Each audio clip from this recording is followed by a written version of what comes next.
My name is Liam O'Bree. I was born in a small country town in Victoria called Swan Hill, and then I moved to Melbourne in 2010.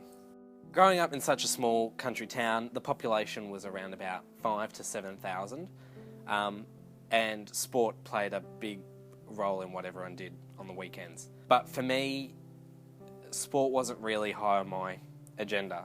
The one thing that I really did enjoy was the arts, theatre, music, singing, dancing, that kind of thing. These differences started to become targets for bullies. For much of my primary school, I was heavily bullied.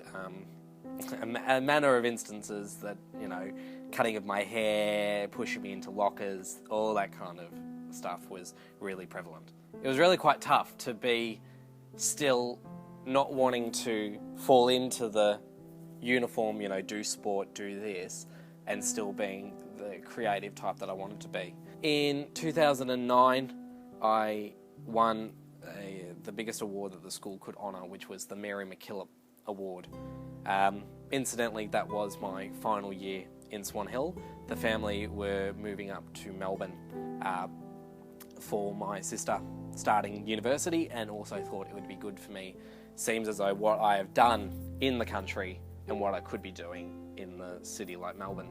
In 2012, I began the process of noticing something very different in me, in that I didn't like females, which was another, just another thing that I thought could have possibly been a target. I just couldn't bring myself to be myself because of the bullying that happened. I didn't want to be a target again. It was a pretty sad thing to keep a secret, but at that stage I thought that was right and what I needed to do.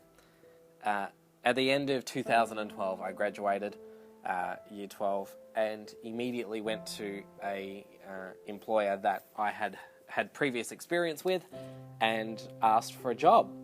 And that is where I've been for the last 3 years, working here at CVP Events Film and Television.